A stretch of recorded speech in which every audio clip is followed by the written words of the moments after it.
پتہ ہی نہیں تھا کہ المہند میں لکھا کیا ہے، اور واقعی نہیں پتا تھا مجھے، کیونکہ ہمارے بنیادی عقائد تو العقیدہ طحاویہ میں ہے، تو یہ کوئی عیب کی بات نہیں ہے، کیونکہ ہمارے مدارس میں پڑھائی نہیں جاتی، اس کو تو آپ نے بہت اچھالا ہے۔ پھر ہم نے جب پڑھا تو ہم نے کہا یار یہ تو بالکل دو اور دو چار کی طرح قرآن و سنت کے مطابق ہے، تو اجماع امت سے ثابت ہے یہ عقیدے تو۔ مفتی طارق مسعود، فیمس اسکالر۔ او بھائی، یہ اسلام لاوارث اور یتیم نہیں ہے کہ آج 15ویں صدی میں آپ کو کوئی انجینئر بتائے گا، کوئی پروفیسر بتائے گا۔ یہ وہی اسلام ہے جو محمود غزنوی کا اسلام تھا، جو ٹیپو سلطان کا اسلام تھا، جس پہ مغل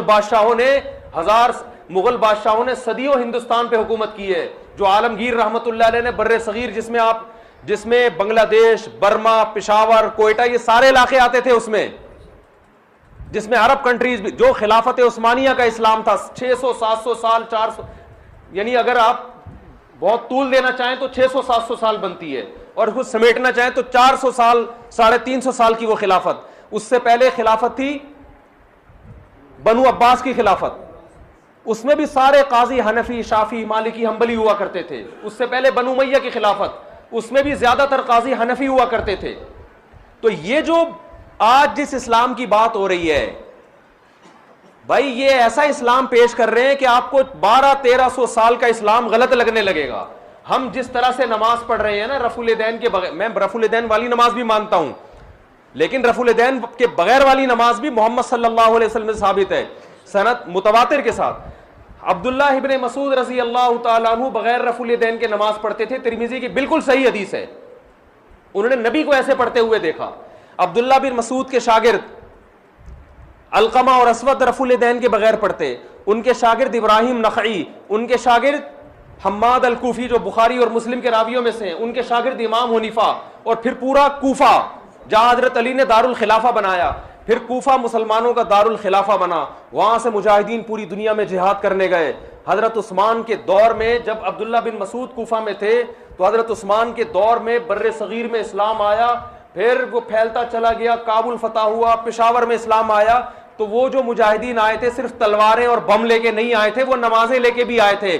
جو نمازیں وہ پشاور میں لے کر آئے، 1000 سال سے زیادہ اسی طرح سے نماز بھی پڑھی جا رہی ہے، اسی طرح سے 20 رکعت تراویح بھی پڑھی جا رہی ہے۔ عورتوں کی نماز سمٹ کے آئی تھی، وہ اسی طرح سے سمٹ کے۔ یہ حدیث کی کتابیں تو بہت بعد میں لکھی گئی ہیں، پشاور میں اسلام حدیث کی کتابوں سے پہلے آیا ہے۔ تم کون سے اسلام کی بات کر رہے ہو؟ صدیوں سے وہ گھاس کھا رہے تھے وہ سارے لوگ بیٹھ کے۔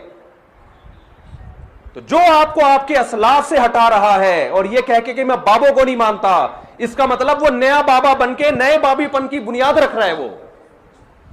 وہ کہہ رہا ہے سارے بابوں سے ہٹا کے سب کو کس کا مرید بناؤ، سب مجھے بابا سمجھے، باقی ساری قوم بابا لیس ہو جائے۔ وہ تو بابوں کی دو قسمیں، ایک گمراہ بابے اور ایک حق پرست بابے۔ بابوں کے بغیر آپ کو اسلام سمجھ میں نہیں آ سکتا۔ یہ جن حدیث کی کتابوں کے آپ حوالے دے رہے ہو، یہ بھی بابوں نہیں لکھی ہیں،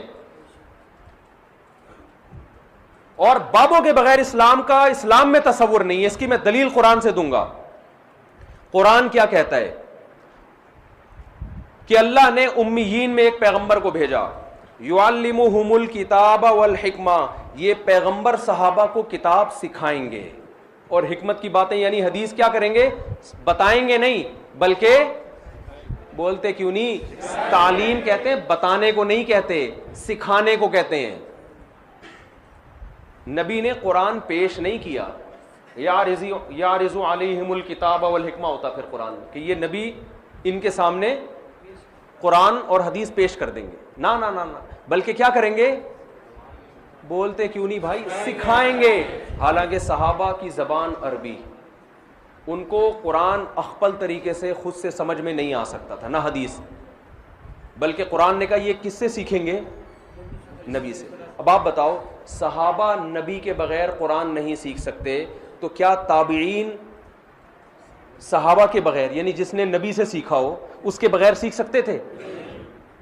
تو تابعین کے بابے کون تھے؟ صحابہ۔ تابعین میں بڑا مقام ان کا ہوتا ہے جن کا تعلق بڑے صحابہ سے تھا۔ حالانکہ قرآن تو سب جانتے تھے، عربی تھی ان کی زبان بھائی، حدیث تو سب جانتے تھے، لیکن تابعین میں جب آپ اسماء الرجال کی کتابوں میں بحث کرتے ہو کس تابعی کا مقام بڑا ہے، تو جس کا بڑے صحابی سے تعلق اس کا مقام بڑا، اور جس نے بڑے صحابی کے ساتھ زیادہ وقت گزارا اس کا مقام اور زیادہ بڑا۔ تو تابعین نے صحابہ کو بابا بنایا ہے، علقمہ اور اسود نے عبداللہ بن مسعود کو بابا بنایا, اکرمہ نے حضرت عباس کو عبداللہ بن عباس کو بابا بنایا ہے, نافع اور سالم نے عبداللہ بن عمر کو بابا بنایا ہے. اس کے بعد تابعین, پھر تبع تابعین. کیا ڈائریکٹ قرآن و سنت سمجھ سکتے تھے؟ آپ اسماء الرجال کی کتابوں میں جاؤ نا, کسی تبع تابعی کا نام لکھ کے تحقیق کرو تو بتائیں گے انہوں نے کن کن سے علم حاصل کیا, کن کن سے قرآن و سنت کو سمجھا ہے. سمجھتے ہو بات کو؟ آپ جاہل بابوں کی مثالیں پیش کر کے لوگوں کو بابا لیس اگر بنا رہے ہو, اس کا مطلب آپ لوگوں کو قرآن و سنت کھلواڑ بنا رہے ہو. قرآن جس کے جو سمجھ میں آئے وہ قرآن و سنت کی تشریح شروع کر دے. آگے پھر تبع تابعین ہے, پھر ان کا سلسلہ. میں اپنی سند محمد صلی اللہ علیہ وسلم تک الحمدللہ پیش کر سکتا ہوں. ہمارے دینی مدارس میں جو طالب علم فارغ ہوتا ہے وہ بتا سکتا ہے ہم نے بخاری فلاں سے پڑھی, جس سے پڑھی انہوں نے بخاری کس سے پڑھی, انہوں نے کس سے پڑھی, انہوں نے کس سے پڑھی. یہ پورا سلسلہ امام بخاری تک, پھر امام بخاری کا سلسلہ محمد صلی اللہ علیہ وسلم تک. یہ سارے بابیں ہیں. جو ان بابوں سے ہٹ کے ہمیں دین پیش کرے گا تو میرے بھائی وہ اس کا اپنا اسلام ہوگا, اس کو اٹھا کے آپ دیوار پہ مار دو, پھینک دو آپ. امام ابو حنیفہ کو ہم کیوں فالو کرتے ہیں؟ انہوں نے خود سے قرآن و حدیث نہیں سمجھا, انہوں نے حماد الکوفی سے سمجھا. حماد الکوفی نے اپنا نائب بنایا امام حنیفہ کو کہ میرے بعد ان سے علم حاصل کرو. حماد الکوفی نے کس سے سمجھا؟ ابراہیم نخعی سے. انہوں نے علقمہ اور اسود سے, انہوں نے عبداللہ بن مسعود سے, انہوں نے محمد صلی اللہ علیہ وسلم سے. ہم قرآن جس سے پڑھتے ہیں قاری سے, اس کی سند ہماری نبی تک جا کے ملتی ہے. ہم حدیث جس سے پڑھتے ہیں, ہم فقہ جو پڑھتے ہیں فقہ, اس میں ہماری سند عبداللہ بن مسعود سے ملتی ہے. فقہ نام ہے قرآن و سنت سے مسائل نکالنے کا. میں نے جس استاد سے فقہ پڑھا ہے میں ان کی سند پیش کر سکتا ہوں. انہوں نے کس سے پڑھا, یہ سلسلہ جا کے ابو حنیفہ تک جائے گا, وہاں سے جائے گا عبداللہ بن مسعود تک, اور پھر کہاں تک؟ محمد صلی اللہ علیہ وسلم. جتنے گمراہ لوگ ہیں نا آپ کو قرآن و سنت پیش کر رہے ہیں, ان سے آپ سلسلہ پوچھو کہ تم اپنا سلسلہ محمد صلی اللہ علیہ وسلم تک پہنچاؤ. الٹے لٹک جائیں گے 2-4 سے, وہ ڈائریکٹ امام بخاری تک پہنچ جائیں گے.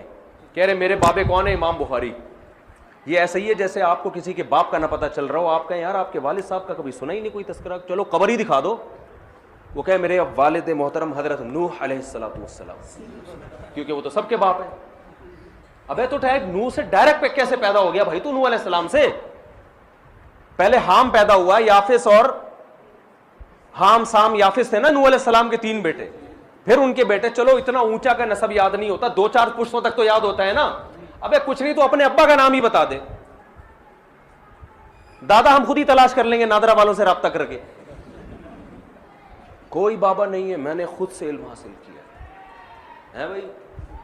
اس کا مطلب وہ تو شکر ہے جہلم میں سامنے نہیں آیا, حقیقت بتا رہا ہوں. اور ابھی دیکھو کیسے 2-2 گھنٹے کے فالتو قسم کے کلپ. آپ ٹو دا پوائنٹ بات کیوں نہیں کرتے میرے بھائی؟ آپ بتا دیتے میں 48 گھنٹے میں کیوں نہیں آئے, بات 5 منٹ میں بھی بتائی جا سکتی ہے نا. اتنا طول دیا جا رہا ہے کہ جہاز سے نہیں آئے تھے تو جہاز سے آئے تھے تو پیدل نہیں آئے. یعنی انجینئر صاحب سے بحث کرنے کے لیے چند شرطیں ہیں اسلام میں, بخاری میں لکھی ہوئی ہیں. نمبر 1, انجینئر صاحب سے بحث کے لیے ضروری ہے کہ آپ کے ملین سبسکرائبر ہوں گے, ورنہ آپ بات نہیں کریں گے. دوسری شرط یہ کہ آپ کے ساتھ امام کعبہ اور مفتی تقی عثمانی صاحب آئیں گے. یعنی کتنا بڑا اپنے آپ کو ایک آدمی فنٹر سمجھ رہا ہے. تیسری شرط اسلام میں یہ ہے کہ انجینئر صاحب سے اگر آپ بات چیت کے لیے آئیں گے تو بائی ایئر آنے کی آپ کو اجازت نہیں ہے. آپ 22 گھنٹے کا 20 گھنٹے کا سچی مچی کا سفر کر کے آئیں گے. آپ راکٹ میں آنے کی تو بالکل اجازت نہیں ہے. جہاز میں نہیں تو راکٹ میں تو بہت جلدی پہنچ جاتا ہے آدمی. چوتھی شرط یہ ہے کہ آپ کو جہلم اور کراچی کا فاصلہ بتانے کی بھی اجازت نہیں ہے. اور اگر آپ نے جہلم اور کراچی کا فاصلہ بتایا تو گھنٹوں میں بتانے کی اجازت نہیں ہے, کلومیٹر بتائیں آپ. میں نے غلطی سے بول دیا نا 20 اور 22 گھنٹے, وہ میرے گلے پڑ گیا کہ بھائی جہاز سے تو 2 گھنٹے کا ہے. تو بھائی جہاز سے تھوڑی بتا رہا ہوں میں, جہاز سے تو دبئی بھی 2 گھنٹے کا ہے یار. جب ملک کے اندر 2 شہروں کے فاصلے بیان کیے جاتے ہیں تو ٹرین اور بس کا بیان کیا جاتا ہے, جہازوں کا نہیں بیان کیا جاتا. لیکن آپ سے بات چیت کے لیے شرط یہ کہ آئندہ کبھی کوئی جہلم جائے تو فاصلہ بتانے کی اس کو اجازت نہیں ہے, اور بتائے تو کلومیٹر میں بتائے. وہ آئی بات سمجھ میں؟